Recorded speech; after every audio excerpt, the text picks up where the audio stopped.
तो इस समय हम लोग मौजूद हैं भगवान राम राजा की नगरी ओरछा में, और यहाँ से हम लोग आज आप लोगों को हर एक चीज़ जो किले के अंदर मौजूद है, जो मधुकर साय के नेतृत्व में उस समय 1531 के दरमियान इस किले का निर्माण हुआ था, और किले के अंदर जाकर हम लोग आप लोगों को हर एक चीज़ जो वहाँ पर मौजूद है, हर एक विषय को दिखाने के लिए आप लोगों के बीच हैं। इससे पहले अगर आप लोग हमारे चैनल को फेसबुक पर देख रहे हैं तो हमारे चैनल को फॉलो कर लें, साथ में सब्सक्राइब माफ़ कीजिए, अगर यूट्यूब पर देख रहे हैं तो सब्सक्राइब बटन दबा लें, जिससे आगामी कार्यक्रमों की जानकारी आप लोगों तक पहुँच सके। बेल आइकन ज़रूर प्रेस कर लें। तो चलिए अब चलते हैं किले की ओर। राजा के महल के निर्माण की नींव राजा रुद्र प्रताप ने सन 1531 में रखी थी, किंतु इसका निर्माण कार्य उनके ज्येष्ठ पुत्र भारती चंद्र, जिन्होंने 1531 से 1554 तक इस किले को पूर्ण कराया। इसके बाद उनके छोटे भाई एवं उत्तराधिकारी मधुकर साय, जिन्होंने 1554 से 1592 के मध्य शासन किया, उनके द्वारा कुछ परिवर्तित व परिवर्धन कर अंतिम रूप प्रदान किया गया। महल 2 भागों में विभक्त है।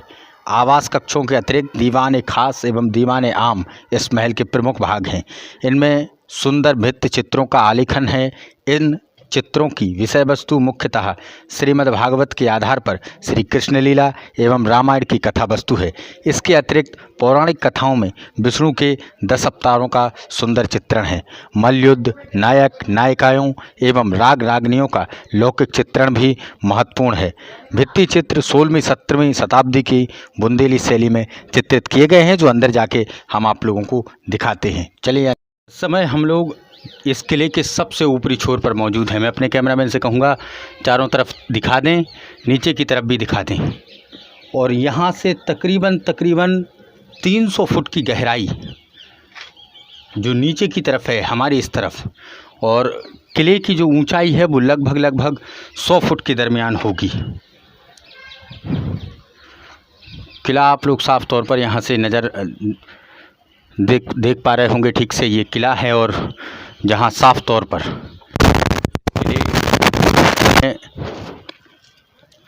काफ़ी कुछ इतिहास इस किले का रहा है, और इस किले के अंदर तमाम घूमने की जगह है जहाँ हम लोगों ने घूमा।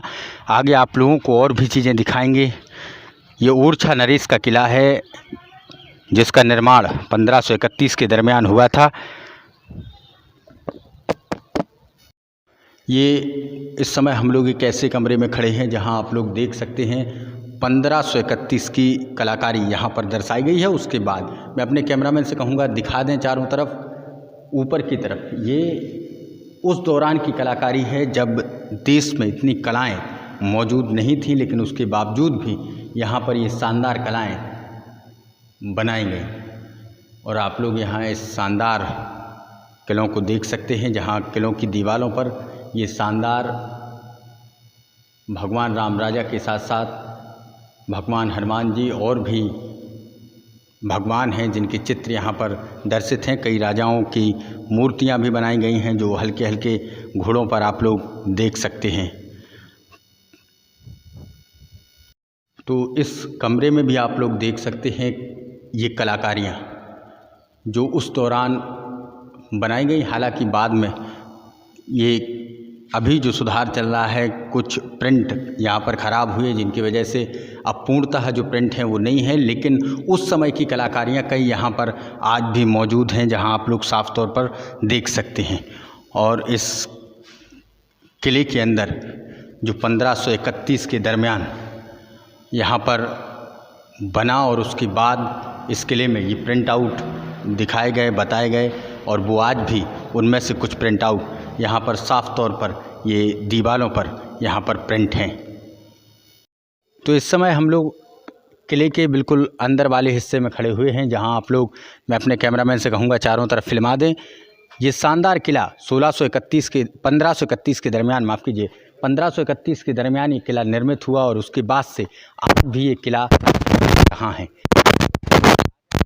ले गए, लेकिन इन किलों की यादों को छोड़ गए, जहां लोग आज आकर के इन किलों को घूमते हैं, देखते हैं और अपने जीवन के उन पलों का आनंद उठाते हैं। तो आप लोग साफ तौर पर और उस समय का कैसा पूरा सिस्टम होगा मैं अपने कैमरामैन से कहूँगा थोड़ा इस तरफ फिल्मा दें। ये किस तरीके से ये पत्थर ऊपर रखे हुए हैं और ये कौन सी कलाकारी है, किस समय की ये कलाकारी है जो आज भी इतनी शानदार रूप से जहाँ की तहाँ है। कोई भी दिक्कत इस कलाकारी के बाद यहाँ पर नहीं आई है। तो ये वो स्थान है, मैं अपने कैमरामैन से कहूँगा थोड़ा इस तरफ भी आ जाएं। ये वो स्थान है जहाँ राजा लोग उस दरमियान बैठा करते थे और यही इन्हीं जगहों पर, हालांकि उसके बाद कुछ प्रशासनिक व्यवस्था हुई जिसके बाद फुब्बारे उब्बारे लगे, हालांकि अभी बंद हैं, चालू नहीं हैं, लेकिन ये व्यवस्था सरकार की है। लेकिन उस दौरान का ये पूरा बना हुआ सब कुछ उन्हीं राजाओं की देन है जो राजा यहाँ पर बना करके चले गए और आज शासन और प्रशासन को लाखों रुपए की मदद ये किले पहुँचाते हैं। तो अब हम लोग चलते हैं आगे की ओर, जहाँ से आप लोगों को दर्शन कराएंगे रानी के उस हॉल से, आप लोगों को सीधे जहाँ से रानी सुबह उठती और सीधे भगवान राम राजा के दर्शन करती, लेकिन किसी कारणवश वो भगवान राम राजा को वहाँ स्थापित नहीं कर पाई जहाँ उन्हें करना चाहिए था। तो चलिए अब चलते हैं उसी खिड़की की ओर। तो इस समय हम लोग खड़े हैं बिल्कुल उस दरवाजे के पास जहाँ रानी गणेश कुंवर, जो उस दौरान भगवान राम को अयोध्या से लेकर के यहाँ आई।